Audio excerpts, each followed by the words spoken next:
Olá, boa tarde, seja muito bem-vindo. Nós estamos ao vivo e agora são 15 horas e 31 minutos pelo horário de Brasília. Vamos juntos conferir o que é notícia no Brasil e no mundo nesta segunda-feira. Olha só, a pesquisa Genial Quest divulgada hoje apontou que cresceu a avaliação negativa do governo Lula. Este é o percentual mais alto desde o início do levantamento, que começou em fevereiro do ano passado. O levantamento da Quest, que faz pesquisas e análise de redes sociais em parceria com a Genial Investimentos, apontou que 37% dos entrevistados avaliaram negativamente o atual governo. Este é o percentual mais alto do último ano, quando a avaliação começou. Já 31% dos entrevistados avaliaram como positiva a gestão do governo Lula. Houve aumento na avaliação negativa em relação à rodada anterior, divulgada em dezembro, que ficou em 31%. Já a avaliação positiva da presidência caiu 2%. A margem de erro é de 1 ponto percentual para mais ou para menos. Já a desaprovação do trabalho que Lula está fazendo oscilou de 47% para 49%. Já a aprovação caiu 5 pontos percentuais, de 52% em dezembro para 47% em janeiro. 4% afirmaram não saber ou não responderam. As pessoas mais pobres aprovam mais o governo Lula. Entre os ouvidos com renda familiar de até 2 salários mínimos, 56% aprovam a atual gestão, 39% desaprovam e 5% não souberam ou não responderam. E o Brasil vai pedir explicações ao governo de Donald Trump pelo que chamou de desrespeito aos direitos fundamentais de imigrantes irregulares brasileiros que foram deportados dos Estados Unidos. O Ministério de Relações Exteriores afirmou que foi degradante o tratamento dado aos repatriados que foram algemados durante a viagem. O Palácio do Itamaraty informou que quer explicações do governo dos Estados Unidos e que acompanha as mudanças da política migratória do país. Em nota, neste domingo, o Ministério das Relações Exteriores afirmou que o uso indiscriminado de algemas nos 88 brasileiros deportados violou o acordo firmado em 2018 entre os governos do Brasil e dos Estados Unidos, representando o tratamento degradante. O presidente do Congresso Nacional, senador Rodrigo Pacheco, cobrou em nota respeito à dignidade das pessoas, afirmando ter acompanhado o caso dos brasileiros deportados algemados dos Estados Unidos com preocupação. Em razão da soberania nacional, o governo brasileiro determinou a retirada das algemas e enviou uma aeronave da Força Aérea Brasileira para transportar as pessoas até o destino final. O voo, que tinha como destino o Aeroporto Internacional de Confins, na região metropolitana de Belo Horizonte, precisou fazer um pouso de emergência na capital amazonense devido a problemas técnicos, como a pane no sistema de ar-condicionado. Na noite de sábado, o avião da FAB com os deportados pousou em Belo Horizonte. A gente ia amarrado as algemas no pulso, na cintura e na perna. Para a gente ir ao banheiro, a gente ia sim no banheiro. A gente não tinha água dentro do avião, eles custavam dar água para a gente de mineral, custava dar comida e muito quente, criança dentro da aeronave. A gente pedia para ir ao banheiro, eles não deixavam. A ministra dos Direitos Humanos e Cidadania, Macaé Evaristo, disse à imprensa que na aeronave também havia crianças com autismo, com algum tipo de deficiência que passaram por situações muito graves. As denúncias das pessoas que chegaram, elas são muito graves de violação. A gente tinha numa mesma aeronave famílias, crianças com autismo, com algum tipo de deficiência, que passaram por situações muito graves. E essa próxima notícia é para você que tem o costume de deixar o celular na tomada carregando a noite toda, apoiado em cima do colchão ou até mesmo debaixo do travesseiro. Essa atitude tem um risco enorme. Isso porque pode aquecer a bateria e levar até a explosão do aparelho. Vamos conferir na reportagem. Carregador na tomada, aparelho plugado. É hora de dormir a noite toda com o celular carregando. Tem quem coloque em cima do colchão ou até debaixo do travesseiro. Hábitos comuns que parecem inofensivos, mas podem oferecer riscos de acidentes, inclusive de incêndios, conforme explica esse engenheiro elétrico. O tempo para ele carregar essa bateria por completo acaba esquentando esse celular, esquentando essa bateria, né? Existe todo um processo químico para essa bateria ser recarregada novamente, que envolve eletricidade, que envolve componentes químicos, né? Essa bateria já vai esquentar por si só, e quando você coloca do lado da cama ou até mesmo só em cima da cama, né? Imagine o risco, porque ele vai aquecer e se por acaso ele chegar a explodir, pode pegar fogo na cama, né? O colchão ele é inflamável, né? E daí para você controlar um incêndio desse é bem difícil, né? Tirando que no momento da explosão desse equipamento já pode ferir a pessoa gravemente.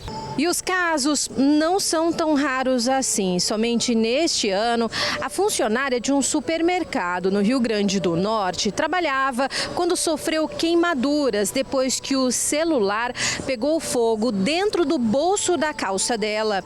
Já na Paraíba, uma mãe precisou sair às pressas de casa com os filhos depois que o aparelho explodiu dentro de um quarto. O equipamento carregava na tomada e estava apoiado em cima de um colchão. A melhor forma de você evitar risco seria utilizar sempre carregadores originais, né? Que são carregadores que foram fabricados com os critérios para cada tipo de equipamento, né? Para cada tipo de celular, independente do tipo de carregador que seja, né? E sempre colocar o celular para carregar em local que seja arejado, que tenha uma circulação de ar, né? E que não aqueça naquele local, que o próprio local já não seja quente, vamos dizer assim, né? Que possa fazer com que esquente ainda mais a carga do telefone. O original que vem no celular já é recomendado pela fábrica você utilizar ele. Mas caso você estrague, perca, o ideal é você procurar um carregador com a mesma potência, mesma amperagem que você já tem no seu original. Esse aparelho que é mais antigo e com mais de 5 anos de uso, o carregador deles era 5, 10 watts. Hoje os carregadores vêm com 30, 40, até 120 watts. Então se você pega um celular mais antigo e coloca para carregar no carregador turbo desse, pode, além de degradar a bateria, pode inchar e estufar, porque é uma carga muito forte para uma bateria que não está preparada para isso. Deixar o celular longe do calor também é uma forma de ampliar a vida útil do equipamento. Diego trabalha como técnico de reparos de aparelhos de telecomunicações há 9 anos. Na empresa, casos envolvendo baterias estão entre os que mais aparecem diariamente. Acontece muito chegar muitas baterias inchadas, o aparelho que não está segurando carga devido ao desgaste da bateria, né? Todas as baterias de celular elas têm ciclos de vida. Conforme você carrega ela e usa, vai diminuindo os ciclos de vida, né? Então toda bateria um dia ela vai degradar e vai ficar ruim. E aí nisso a gente tem que prevenir alguns casos que pode acontecer acidente, como por exemplo, você não usar o seu celular carregando, jogar, tipo assim, submeter ele a um uso pesado carregando ao mesmo tempo, porque isso pode degradar a bateria, pode esquentar, que vai degradar muito mais rápido, e tem casos também que ela pode inchar, até mesmo explodir. Para evitar esse tipo de problema, existem recomendações de boas práticas. Toda bateria vai degradar um dia, mas se você, por exemplo, carregar ela de uma vez, não ficar carregando picado, depois você utilizar, isso vai aumentar muito a vida útil dele. Coisas que iria durar ali 1 ano e meio, pode durar até 3, 4 anos, tendo um cuidado legal. Mas claro, você deixar o seu celular carregando no modo avião ou desligado, vai melhorar muito o desempenho da bateria dele, vai degradar menos, né? Você carregar de uma vez, por exemplo, baixou de 10%, você carregar ali até perto de 100% de uma vez, não ficar carregando picado, vai melhorar também a autonomia da bateria. Todos hoje os celulares a bateria é de lítio, né? As baterias são parecidas. Tem alguns aparelhos que têm uma bateria mais potente, 5, 6 mil mAh, até alguns modelos com 10 mil mAh, outros na média de 3, 2. Varia muito do celular, né? Quanto maior a potência da bateria, mais a vida útil dela, vai durar muito mais anos, ainda mais você cuidando dela. Se a bateria não chegar a explodir ou inchar que danifique o aparelho, sempre tem solução. Você procura uma assistência técnica especializada na sua região, leva lá, o técnico vai trocar essa bateria, vai colocar uma bateria de qualidade e vai resolver o problema. E por falar em celular, o ano letivo de 2025 vai ser diferente para a geração que está acostumada a viver com o aparelho. O uso do celular está restrito nas salas de aulas, mas este processo não deve ser feito de uma vez. Vamos ver. No início do ano letivo de 2024, as escolas municipais do Rio de Janeiro adotaram a lei que proíbe o uso de celulares no ambiente escolar. Segundo a Prefeitura, a medida já apresenta resultados positivos, com maior interação entre alunos e a melhoria no desempenho acadêmico. No entanto, desafios como tentativas de burlar a regra e o apoio a estudantes com dificuldade em reduzir o uso das telas também foram identificados. A norma instituída pela gestão de Eduardo Paes se aplica a todas as etapas da educação básica, básica, da educação infantil ao ensino médio. A lei determina que os celulares devem permanecer desligados ou em modo silencioso e guardados nas mochilas durante as aulas e os intervalos. Algumas escolas optaram por recolher os aparelhos e armazená-los em armários ou caixas, devolvendo-os ao final do expediente. O uso de celulares só é permitido antes da primeira aula ou após a última, sempre fora das salas de aula. Situações excepcionais, como emergências familiares, eventos climáticos graves ou protocolos de segurança durante tiroteios, também autorizam o uso dos aparelhos. Alunos com deficiência ou condições de saúde que necessitam de dispositivos eletrônicos são exceções à regra, assim como os casos em que a tecnologia é usada com fins pedagógicos. A Secretaria Municipal de Educação conduziu reuniões com os responsáveis para garantir o entendimento da medida. Segundo o secretário Renan Ferreirinha, a ideia surgiu de conversas com educadores internacionais e da percepção de que após a pandemia os alunos retornaram às escolas com maior desatenção e quadros de ansiedade. A iniciativa do Rio de Janeiro reflete um movimento nacional, já que uma lei federal sancionada pelo presidente Lula também proíbe o uso de celulares nas escolas públicas e privadas de todo o Brasil. E para entender melhor do assunto, vamos convidar um especialista para o nosso jornal. Nós vamos conversar agora com o psicólogo Lucas Fernandes. Seja bem-vindo, Lucas. Boa tarde. Boa tarde, obrigado. E, Lucas, na sua opinião como psicólogo, você acha que o vício dos celulares pode pode mexer de alguma forma com o psicológico das crianças? Ah, sim, com certeza. Hoje temos muitos estudos já que comprovam que o uso da tela, o uso excessivo aí dos jogos, precisa, de certa forma, passar por um nível de aprendizagem para a pessoa não ter problemas na vida, problemas no cotidiano, a forma de aprendizagem vai mudar, muitas coisas acabam fazendo com que a pessoa tenha muito prejuízo. Então, hoje, se a gente não prestar muita atenção sobre a quantidade de tempo, como que a gente está ensinando as crianças, os adolescentes a usarem, a gente vai ter aí adultos com diversos quadros de ansiedade, sim, com problemas de aprendizagem no geral. Certo. E esse processo de desmame do celular com as crianças é uma alternativa de adaptação às novas regras? Pode realmente funcionar e até mesmo tirar esse vício das crianças? Sim, com certeza. Vai ser menos sofrido, né, a ideia de que gradativamente isso vai se tornando um hábito na escola de não usar mais. O que acontece é que o celular, a tela, a rede social, ela dá pra gente sempre muita novidade, deixa a gente muito ativo, então a gente vai rolar o Reels, vai rolar as notícias, é sempre muito imediatista.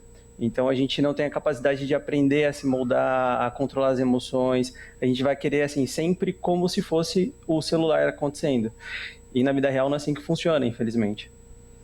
E esse processo, ele deve ser feito em casa também? Qual seria a importância dos pais e também dos responsáveis nessa fase? Com certeza. Em casa é o primordial, né, para a criança aprender a se controlar e ter um hábito mais saudável fora de casa. Então, hoje, assim, já tem uma grade esperada que crianças até 3 anos que não tenham o uso da tela, depois dos 3 anos que tenha esse uso por 1 hora por dia. A gente tem hoje, assim, dentro das ciências, né, da psicologia, estudos que mostram a maneira em que você vai adaptar esse ser humano à tecnologia. Então, de maneira geral, é importante que os pais estejam atentos que eles são, assim, a melhor forma de ensinar. E, ao mesmo tempo, eles precisam tomar iniciativa e atenção sobre o próprio comportamento deles, de não apresentar modelos de ficando o dia inteiro no celular ou tendo, assim, a prioridade do celular do que na vida real que está acontecendo ali naquele momento. Tá certo, então. A gente acabou de conversar com o psicólogo Lucas Fernandes. Lucas, muito obrigado pela sua participação. Eu que agradeço. Grande abraço. Boa tarde. Boa tarde. E os resultados do Sistema de Seleção Unificada, o SISU 2025, foram divulgados hoje, porém com alguns problemas de divulgação. Vamos conferir. O resultado do SISU 2025 foram divulgados nesta segunda-feira com atraso de um dia em relação à previsão do edital. Dos aproximadamente 1.300.000 candidatos inscritos, cerca de 255.000 foram selecionados na primeira chamada. Além do atraso, houve também problemas na divulgação dos resultados. A lista de aprovados foram apresentadas em uma planilha de Excel que precisava ser baixada. E o sistema não mostrava a posição dos alunos na lista de espera. Sem essa informação, eles não podem escolher em qual dos cursos querem se inscrever na repescagem. O Ministério da Educação não se pronunciou sobre o atraso e os demais problemas. Na edição de 2024, também foi marcada por falhas, com uma divulgação da lista errada com os nomes dos convocados na primeira chamada, gerando frustração dos alunos que comemoraram achando que tinham passado na prova. Para consultar a lista dos aprovados de 2025, é preciso entrar no site do programa. O SISU é um sistema do MEC pelo qual as universidades públicas selecionam estudantes para vagas de cursos do ensino superior. O sistema faz seleção usando a nota do Enem 2024 para ranquear os estudantes conforme as vagas escolhidas. E os Estados Unidos voltaram atrás em uma série de sanções que planejavam impor à Colômbia depois que o governo decidiu aceitar a política migratória do presidente Donald Trump. Antes, o país da América do Sul não permitiu a chegada de voos militares com migrantes deportados. Superado o impasse com o governo dos Estados Unidos. A tensão entre a Colômbia e os Estados Unidos diminuiu. O país sul-americano aceitou a entrada de voos militares com migrantes deportados e Washington voltou atrás em uma série de sanções que planejava impor a Bogotá.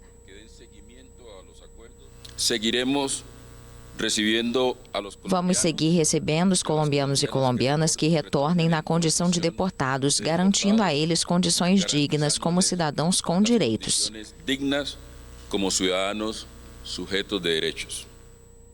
A polêmica surgiu depois que o presidente Gustavo Petro negou a aterrissagem dos aviões com deportados, alegando que os colombianos estavam sendo vítimas de maus tratos. Trump anunciou tarifas às importações procedentes da Colômbia e outras medidas como restrições de viagens e a revogação imediata de vistos. Petro respondeu ordenando que o Ministério do Comércio Exterior também impusesse uma tarifa aos produtos vindos dos Estados Unidos e pediu que o país redirecionasse as importações a outras nações. O incidente é o primeiro choque de Petro e Trump, que assumiu a presidência no dia 20 de janeiro, com promessas de manter uma linha dura contra a imigração ilegal. Após a decisão do líder colombiano de aceitar a política de deportações americana, a Casa Branca indicou que estava suspendendo as medidas anunciadas antes. Os Estados Unidos são o principal parceiro comercial da Colômbia e as forças militares do país cooperam há décadas na luta contra as guerrilhas e os cartéis de drogas. Bom, agora a gente muda de assunto porque agora é hora de falar de esportes aqui no Redação Hit.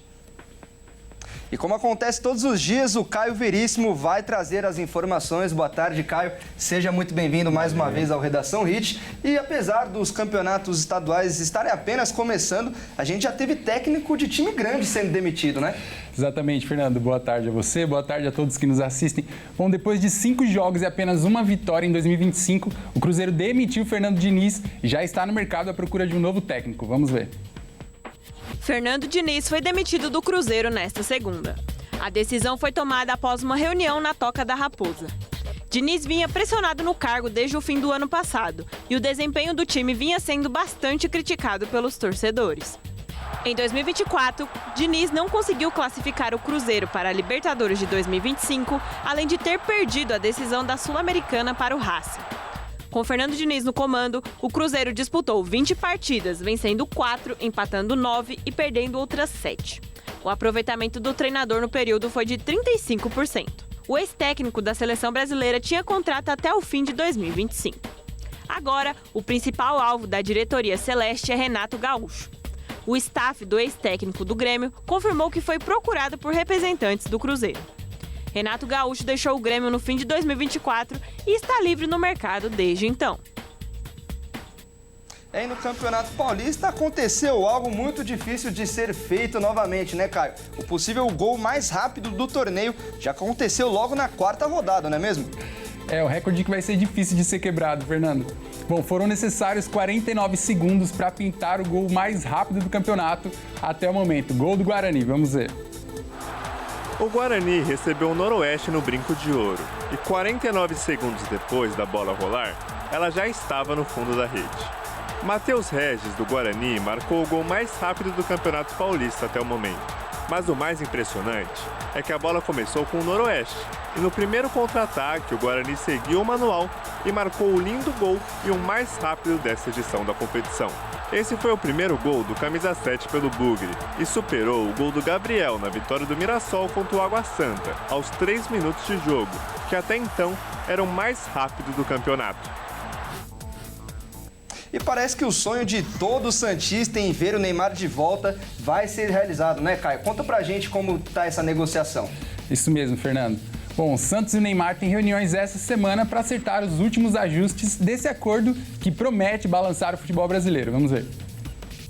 O retorno de Neymar ao Santos está mais próximo do que nunca. O clube e o jogador firmaram um acordo verbal para que o craque atue com a camisa do Peixe inicialmente até junho deste ano, mas com a possibilidade de estender o contrato até a Copa do Mundo de 2026. Está marcada para hoje uma reunião entre o craque, seus empresários e a direção do Santos para definir os detalhes do acordo. Nessa conversa, Neymar quer combinar como serão o anúncio e a apresentação, assim como os esquemas de logística e segurança na sua chegada ao Brasil. A expectativa dos empresários do jogador é que na terça-feira ele se reúna com a direção do Al Hilal para a rescisão do contrato e já na quinta-feira chegue em Santos para assinar o novo acordo. Neymar decidiu abrir mão de muito dinheiro para que seu retorno à Baixada Santista pudesse acontecer. Isso porque o camisa 10 receberia do Al Hilal 384 milhões de reais entre os meses de fevereiro a junho, exatamente o período onde ele deve estar no Peixe. Apesar do Santos não revelar quanto pagará ao Neymar, o valor não deverá chegar nem mesmo na metade de seu salário na Arábia. E o clube paulista contará com novos patrocinadores para manter o seu salário. E a gente continua falando de futebol, mas agora do futebol americano. Isso porque o Super Bowl, que é o grande jogo da temporada, já tem os finalistas definidos. Quem são, Caio? Isso mesmo, Fernando. O Kansas City Chiefs venceu o Buffalo Bills e garantiu sua vaga no 3º Super Bowl consecutivo. A decisão vai ser contra o Philadelphia Eagles. O Philadelphia Eagles conheceu seu adversário no Super Bowl de 2025. Liderados por Patrick Mahomes, o Kansas City Chiefs venceu o Buffalo Bills por 32-29 no Arrowhead Stadium no último domingo. Os quarterbacks de Chiefs e Bills foram os grandes nomes do jogo, que foi decidido por detalhes. Mahomes teve 3 touchdowns, enquanto Josh Allen teve 2. No fim, prevaleceu a força do time de Kansas City, melhor equipe da temporada, que contou com o apoio de sua torcida para conquistar mais uma vez o título da conferência. Desta forma, os Chiefs se classificaram para o 3º Super Bowl consecutivo, a 5ª participação da equipe nos últimos 6 anos. E a franquia pode alcançar um feito inédito na história da NFL, pois pode ser a primeira a conquistar o primeiro tricampeonato consecutivo da história do Super Bowl. O duelo contra o Eagles será a reedição da final de fevereiro de 2023, vencida pelo time de Mahomes por 38-35. O Super Bowl desta temporada está marcado para o dia 9 de fevereiro, no estádio Caesars Superdome em Nova Orleans. O rapper Kendrick Lamar fará o show de intervalo deste ano. Bom, eu fico por aqui, Fernando. Um grande abraço a você e a todos que nos assistiram. Tá certo, Caio. Muito obrigado pela sua participação e até mais. Até mais. Bom, e a gente começa essa semana com alertas da Defesa Civil para fortes chuvas em São Paulo. Nesta segunda e terça-feira, o Gabinete de Crise coordena ações devido aos eventos climáticos. Acompanhe. Após 3 dias de fortes chuvas, mais previsões de temporais, que devem concentrar principalmente na região metropolitana de São Paulo, segundo o Centro de Gerenciamento de Emergências Climáticas da Prefeitura. As previsões são explicadas pela passagem de uma frente fria que trará pancadas de chuvas, raios e rajadas de vento.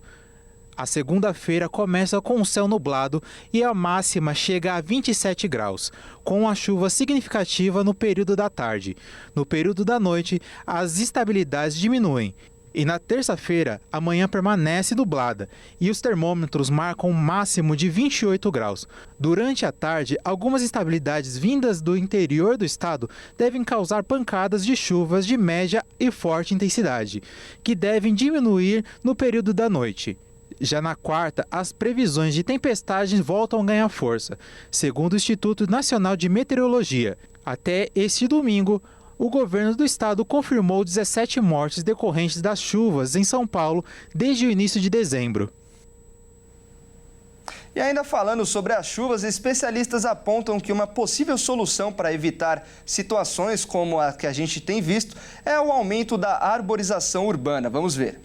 Na última semana, São Paulo passou por momentos desesperadores com as fortes chuvas, que não são só frutos da fúria da natureza, mas também de escolhas questionáveis. Segundo especialistas, a falta de arborização das metrópoles impermeabiliza o solo e o resultado, além das enxurradas, é a aridez que gera ilhas de calor urbanas, que potencializam eventos climáticos extremos, que, segundo a Defesa Civil, já foram registrados 17 mortes relacionadas às chuvas desde o mês de dezembro. Solos com vegetação permeável permitem que a água da chuva infiltre na terra, liberando a água na atmosfera e diminuindo as temperaturas. Esse não é um problema apenas da cidade de São Paulo, mas de praticamente todas as cidades do Brasil, que por muitas vezes tratam o assunto de árvores e jardins como um assunto menor ou de somente decorativo. Especialistas apontam que é necessário criar uma rede extensa e contínua de arborização com árvores de grande porte nas ruas, incluindo florestas nativas dentro das malhas urbanas, jardins de chuva e permeabilidade, de forma ampla e irrestrita para regular o clima e possibilitar a resiliência para as mudanças climáticas locais e globais. Bom, e agora sim, esta edição fica por aqui. Eu agradeço demais a sua companhia. E você que não é de São Paulo, não nos acompanha pela Rede TV, fique agora com a sua programação local. Muito obrigado pela audiência e até mais.